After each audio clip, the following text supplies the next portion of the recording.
వరంగల్ జిల్లా కలెక్టరేట్తో పాటు ఇతర కీలక కార్యాలయాలన్నీ హన్మకొండలోనే ఉన్నాయి. వరంగల్ జిల్లా వాసులు కలెక్టర్ను కలుసుకోవాలంటే హన్మకొండకి రావాల్సిన పరిస్థితి. వరంగల్ హన్మకొండ జిల్లా కార్యాలయాలు పక్కపక్కనే ఉన్నాయి. మరి వరంగల్ హన్మకొండ రెండు జిల్లాల ఏర్పాటుతో ప్రజలకు ఒరిగిందేమిటి? ఆ రెండు జిల్లాల ప్రజల్లో ఇప్పుడు ఇదే ప్రశ్న. అందుకే చరిత్రాత్మక వరంగల్ నగరాన్ని రెండు ముక్కలు చేసి వరంగల్ హన్మకొండ జిల్లాలుగా చేయడంపై నిరసనలు వ్యక్తమవుతున్నాయి.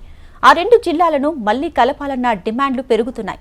ఈ దిశగా మేధావులు, ప్రొఫెసర్లు, విద్యార్థులు, విద్యావంతులు, వివిధ పార్టీల నేతలు ఉద్యమానికి శ్రీకారం చుట్టారు. తక్షణమే రెండు జిల్లాలను కలపాలని, లేకుంటే తెలంగాణ ఉద్యమ తరహా ఆందోళనలు ఉధృతం చేస్తామంటున్న మేధావులతో మా ప్రతినిధి నరేందర్ ఫేస్ టు ఫేస్. గత ప్రభుత్వం కుక్కలు చింపిన విస్తరిలా 33 జిల్లాలు చేసి వారి రాజకీయ పబ్బం కడుక్కున్నారే తప్ప ప్రజలకు ఒరిగింది ఏమీ లేదు, చాలా నష్టం చేశారు అని చెప్పి వరంగల్ మేధావి వర్గం అంటున్నారు. ముఖ్యంగా చూస్తే చాలా చారిత్రక నేపథ్యం ఉన్న వరంగల్ నగరాన్ని సైతం రెండు జిల్లాలు చేసి ఇక్కడ అభివృద్ధి నోచుకోకుండా అడ్డుపడుతున్నారు.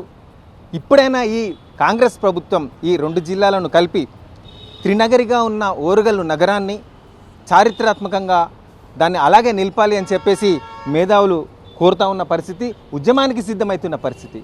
చెప్పండి సార్, అసలు ఏంటి, ఎలా చూస్తున్నారు దీన్ని, ఏం చేస్తే బాగుంటుందని చెప్పి ఇప్పుడు డిమాండ్ చేస్తున్నారు? 2016లో తెలంగాణ రాష్ట్రం ఏర్పాటైన తర్వాత జిల్లాల పునర్వ్యవస్థీకరణ చేశారు, కొత్త జిల్లాల ఏర్పాటు చేశారు. ఒక శాస్త్రీయ ప్రాతిపదిక మీద జిల్లాల ఏర్పాటు జరగలేదనేది అనేక రకాలైనటువంటి ఆరోపణలు వచ్చాయి. కానీ ఆంధ్రప్రదేశ్లోనైతే ఒక ప్రాతిపదిక, అంటే లోక్సభ నియోజకవర్గాలను ప్రాతిపదిక చేసుకొని 25 లోక్సభ స్థానాలు ఉంటే 25 జిల్లాలు, అరకు పెద్ద జిల్లా కాబట్టి ఒక మన్యం జిల్లాని, అల్లూరి మల్యం జిల్లాని ఏర్పాటు చేసి 26 జిల్లాలు ఏర్పాటు చేసుకున్నారు. అక్కడ పెద్ద వివాదాస్పదం కాలే. కానీ తెలంగాణలో రాజకీయ అవసరాల కోసం, పాలనా సౌలభ్యం కోసం, ఉద్యమాలతోటి అడ్డగోలుగా 33 జిల్లాలను ఏర్పాటు చేశారు. ముఖ్యంగా వరంగల్ లాంటి తెలంగాణలో ఒక ప్రాశస్త్యమైనటువంటి జిల్లా వరంగల్ నగరం, ఈ ఒక చారిత్రక నేపథ్యం ఉన్నటువంటి నగరం, మొత్తం జిల్లాని 6 ముక్కలుగా చేసి 6 జిల్లాలుగా ఏర్పాటు చేసేశారు. దానితో పాటు వరంగల్ నగరాన్ని రెండుగా చీల్చేసి 2019లో వరంగల్ అర్బన్, వరంగల్ రూరల్ జిల్లాలు ఏర్పాటు చేశారు. అప్పుడు మేము పెద్ద ఎత్తున గొడవ చేయటం వల్ల, ప్రజల నుండి వ్యతిరేకత రావటం వల్ల నగరాన్ని ఒకే జిల్లాలో వరంగల్ అర్బన్ జిల్లాలో ఉంచినటువంటి కార్యక్రమం. కానీ మళ్ళీ రాజకీయ ఒత్తిళ్ల వల్ల, రాజకీయపరమైనటువంటి ఆలోచనల వల్ల 2001లో ఏం చేశారంటే మళ్ళీ వరంగల్ నగరాన్ని రెండుగా విడగొట్టేసి అక్కడ వరంగల్లో కొంత భాగాన్ని, హన్మకొండలో కొంత భాగాన్ని 2 జిల్లాలుగా ఏర్పాటు చేశారు. దీనివల్ల ఏమైపోయింది అంటే వరంగల్ లాంటి ఒకప్పుడు 52 మండలాలతోటి పెద్ద జిల్లాగా ఉన్నటువంటి వరంగల్ ఇవాళ వరంగల్ జిల్లా ఉనికి కోల్పోయింది. వరంగల్ నగరము తన చారిత్రక నేపథ్య ప్రాశస్త్యాన్ని కోల్పోయింది. బట్ ఇట్లా కోల్పోవటం వల్ల వచ్చేటటువంటి నష్టాన్ని మేము ఎన్నిసార్లు చెప్పినప్పుడు కూడా ప్రభుత్వం పట్టించుకోవట్లేదు. ఇప్పుడు కొత్త ప్రభుత్వం, కాంగ్రెస్ ప్రభుత్వం అధికారంలోకి వచ్చిన తర్వాత ఎక్కడెక్కడైతే ఇలాంటి ఇబ్బందులు జరిగాయో పునరాలోచన చేస్తామని ముఖ్యమంత్రి గారు చెప్పినటువంటి సందర్భంలో మేము వరంగల్ నగర ప్రజలుగా మేము చేస్తున్నటువంటి డిమాండ్ ఏంటంటే, మాకు 2 జిల్లాలు అవసరం లేదు, వరంగల్, హన్మకొండ జిల్లాలు అవసరం లేదు. ఆ 13 మండలాలని, ఈ 11 మండలాలని కలిపి 24 మండలాలతో ఒక పెద్ద జిల్లాను ఏర్పాటు చేస్తే జిల్లా ఒక ఉనికిలోకి వస్తుంది. సరే, అంటే ఇప్పుడు పేరుకేనా హైదరాబాద్ తర్వాత వరంగల్ అతిపెద్ద పట్టణం అని చెప్పేది ఇప్పుడు లేదనేది స్పష్టమవుతుందా? దీన్ని చేయడం కోసం ఎలాంటి ప్రణాళికకి వెళ్తున్నారు? వాస్తవంగా చెప్పాలంటే చాలా రోజుల నుంచి ఒక వర్డ్ మనకు వినబడుతున్నది. హైదరాబాద్ తర్వాత వరంగల్ రెండవ నగరం, హైదరాబాద్ అభివృద్ధిలో కూడా హైదరాబాద్ తర్వాత వరంగల్ పెద్ద నగరం అని. కానీ దాదాపుగా మనం చాలా ఏళ్లుగా చూస్తున్న ప్రభుత్వ గణాంకాలనే మనం పరిశీలించినట్టయితే వరంగల్ ఏమాత్రం కూడా 2వ స్థానంలో లేదన్న విషయం మనకు స్పష్టమవుతుంది. ఎట్లా అంటే మనం తెలంగాణ సోషల్ ఎకనామిక్ అవుట్లుక్ ప్రచురించిన నివేదిక ప్రకారం కనుక మనం చూసినట్టయితే, ఇది ప్రభుత్వ నివేదికే, దాని ప్రకారం చూసినట్టయితే వరంగల్ జీడిపిలో 15వ స్థానంలో ఉంది. తలసరి ఆదాయంలో మన హన్మకొండ, వరంగల్ రెండు కలిసిన 31 స్థానంలో ఉంది. అంటే ఈ విధంగా ఎకనామిక్ ఇండికేటర్స్ కనుక మనం చూసినట్టయితే వరంగల్ వీళ్ళు చెప్తున్నట్టుగా అభివృద్ధిలో మనకు 2వ నగరం కాదు. దీనికంటే కూడా సిద్దిపేట, గజ్వేల్, సిరిసిల్ల, కరీంనగర్ ఇటువంటి పట్టణాలు దీనికంటే పై స్థానంలో ఉన్నాయి జీడిపిలో, తలసరి ఆదాయంలో. అంటే వరంగల్ పూర్తిగా వెనుకబడ్డ ప్రాంతం కాబట్టి కేంద్ర ప్రభుత్వం కూడా దీన్ని వెనుకబడిన జిల్లాల అభివృద్ధి పథకంలో చేర్చింది.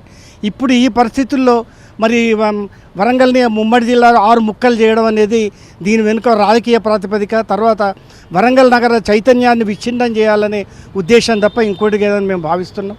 ఎట్లా అంటే జనరల్గా విభజన మనకి ఇది అశాస్త్రీయమే పూర్తిగా. పునర్వ్యవస్థీకరణ ఏ విధంగా జరగాలి, జనాభాను చూడాలి, సహజ వనరులను చూడాలి, మానవ వనరులను చూడాలి, భౌగోళిక సామీప్యతను చూడాలి, ఆ ప్రాంతం చారిత్రక వారసత్వాన్ని నేపథ్యాన్ని చూడాలి. ఇవేవి చూడకుండా కూడా వాళ్ళ పాలిటిక్స్, వాళ్ళ రాజకీయ ప్రయోజనాల కోసమే వరంగల్ జిల్లాను విభజించడం జరిగింది.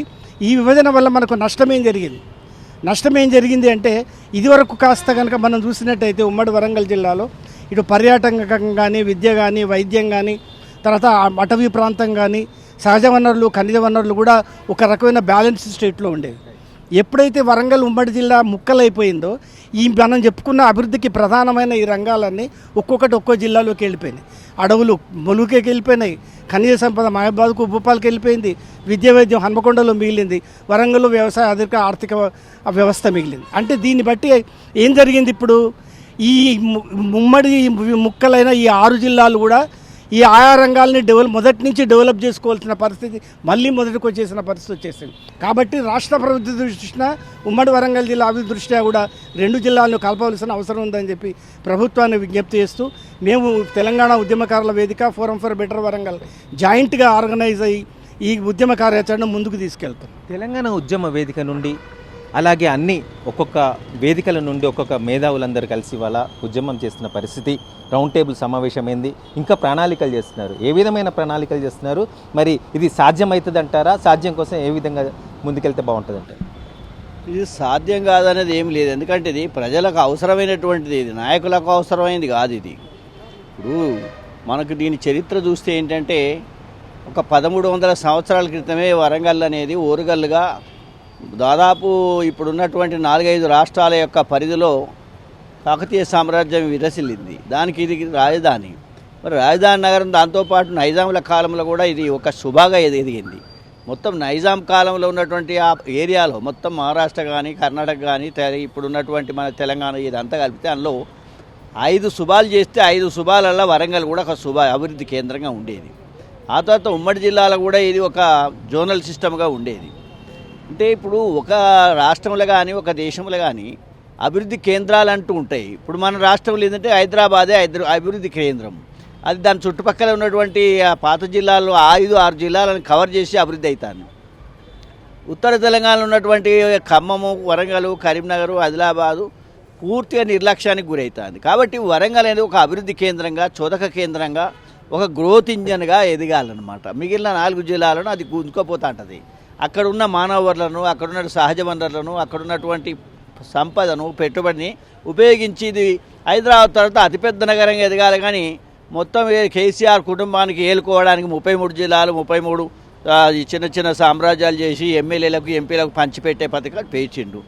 అంతేకాకుండా ఏం చేసిండే, ప్రజలకు ఒక భ్రమలు కల్పించి ఇక్కడ రియల్ ఎస్టేట్ని పెంచి ప్రజల డబ్బు అంతా లాక్కునేటువంటి రియల్ ఎస్టేట్ కామందులంతా కూడా ప్రజల డబ్బు గుంజుకున్నారు.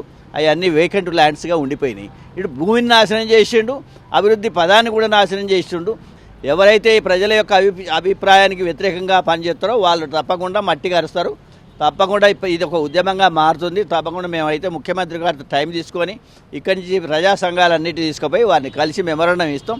ఒకవేళ వాళ్ళు చేయకుంటే మళ్ళీ తర్వాత కార్యక్రమాన్ని మేము నిర్ణయం చేస్తాం. చూస్తున్నాం ఇప్పుడు నైజాం కాలం నుండి, కాకతీయుల కాలం నుండి వరంగల్ నగరం అనేది ఒక కేంద్ర నగరంగా ఉంది. ఇవాళ దీన్ని విచ్ఛిన్నం చేయడం వల్ల భౌగోళికంగా, ఆర్థికంగా అన్ని విధాల్లో ఒక విచ్ఛిన్నం జరిగి మొత్తం కూడా కుదేలే పరిస్థితి ఉంది. కాబట్టి మళ్ళీ దీన్ని త్రినగరిగా, చారిత్రాత్మక నగరంగా మార్చేందుకోసం మా ఉద్యమ ఫోరం అనేది, మా మేధావులందరం కలిసి ఒక ఉద్యమ కార్యాచరణ అనేది తీసుకొని ప్రజల్లోకి వెళ్ళి దాన్ని సాధించే వరకు పోరాడతాం. అవసరమైతే తెలంగాణ ఉద్యమం చేసినట్టుగా చేస్తాం, ముఖ్యమంత్రి గారి దృష్టికి తీసుకెళ్తాం.